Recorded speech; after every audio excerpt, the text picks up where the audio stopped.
She didn't lose the trial, she lost the internet.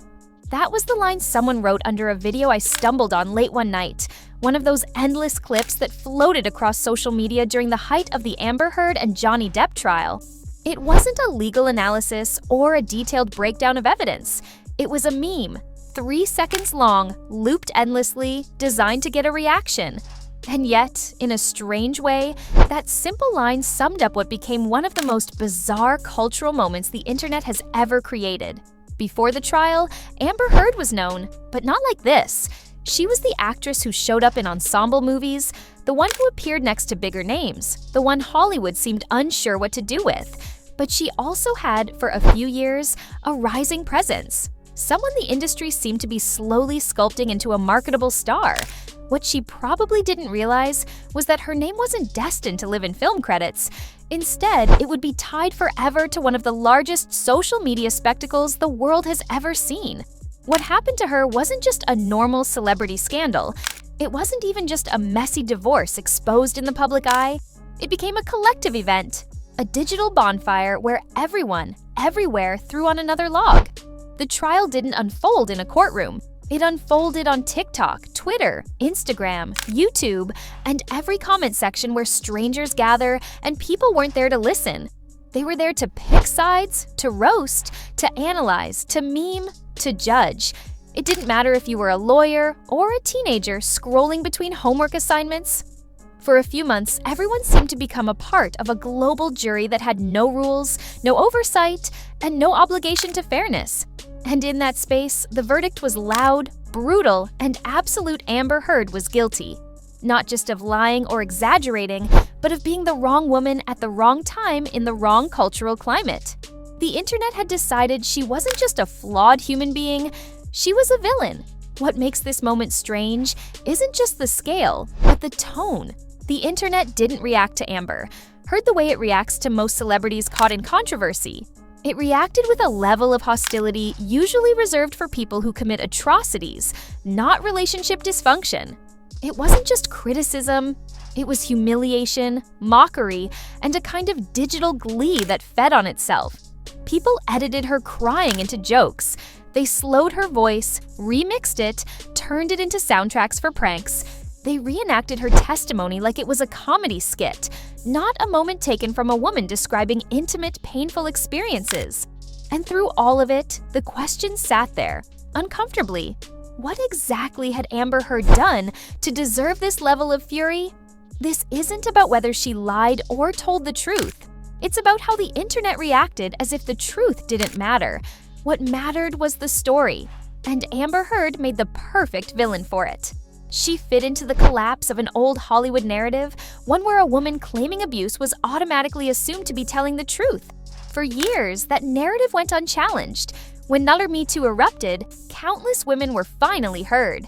But somewhere along the way, the internet shifted. Suddenly, the public wasn't just listening, they were interrogating, fact-checking, flipping the script entirely. And Amber Heard became the first woman on a massive stage to be placed under that new lens. She wasn't seen as a person, she was seen as an archetype. To some, she represented manipulative femininity, the kind of woman who weaponizes vulnerability. To others, she was a symbol of Hollywood hypocrisy. To many, she was just entertainment, a kind of reality TV villain created in real time, someone whose pain and mistakes could be turned into content. And to the darkest corners of the internet, she became a target for misogyny that never went away, just waited for a moment to reemerge. The trial became a circus, not because it was dramatic, but because it was simple. The internet doesn't like complicated stories. It likes heroes and villains. Johnny Depp, with his decades-long career and global fan base, was the hero. Amber Heard, with her shaky testimony and awkward courtroom moments, became the villain. Even people who didn't care about the case found themselves swept into the narrative, choosing sides the way people choose sports teams. The memes didn't just shape public opinion, they became public opinion. Anger spread faster than fact. Jokes spread faster than empathy.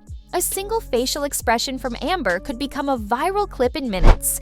A sentence she spoke in court could become a trending hashtag. And every time someone joked about her, every time someone reenacted her testimony for comedic effect, the story hardened a little more. She wasn't a human being anymore. She was content. There's something unsettling about how fast we turned a legal battle into a spectator sport. At no point did the internet pause to ask whether it was fair to take someone's trauma, real or exaggerated, and turn it into a global roast. At no point did people stop to wonder if they were contributing to something harmful. And maybe the scariest part is that most didn't care, because in the moment, the memes were fun. The commentary was entertaining. The collective judgment felt exciting. This isn't to say Amber Heard is blameless. She made mistakes. She said things that didn't add up. She presented herself in ways that invited skepticism. But mistakes don't justify hatred. Inconsistencies don't justify humiliation. The problem wasn't that the internet questioned her story. The problem was that it delighted in destroying her. And once the internet decides it hates you, there is no coming back. Amber Heard became a cautionary tale long before the verdict was read. Her name transformed into a shorthand for deceit, for exaggeration, for being that type of woman. And that transformation happened not because of evidence, but because of memes. Because people wanted a villain. Because the internet likes simple stories. Because misogyny never really disappears. It just waits for a woman the public won't defend. Watching the trial unfold felt like watching a cultural shift collide with a digital mob. It was the moment when online entertainment became more powerful than legal truth. It was the moment when public opinion didn't just shape the narrative, it replaced it. And it was the moment when a woman, flawed but human, became a symbol of something much larger than herself. Now, years later, we are left with a strange legacy. The trial is over. The memes have slowed.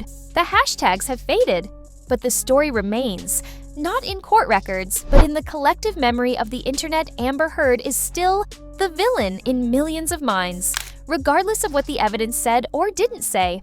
And that should make all of us uncomfortable. Amber Heard became the internet's most hated woman, not because she deserved it, but because the internet needed her to be. And if there's one thing we should take away from all of this, it's that we have to start questioning not just the stories we hear, but the stories we create. Maybe the next time a public figure is dragged into a spectacle, we pause before hitting share. Maybe we question the memes before we laugh. Maybe we remember that behind every viral clip, there is a human being who is about to live with the consequences long after the internet moves on. Amber Heard became that person. And the internet, after taking everything it wanted from her story, entertainment, memes, outrage, simply left. The cycle moved on. New scandals appeared, new villains were chosen. The machine didn't stop. It never does. But the human at the center of it, she doesn't get to move on as easily. Her name became a punchline, her face a symbol, her story a warning. And whether you believe her or not, whether you sympathize with her or don't, there's something undeniably unsettling about how quickly a person can be turned into an object the internet consumes.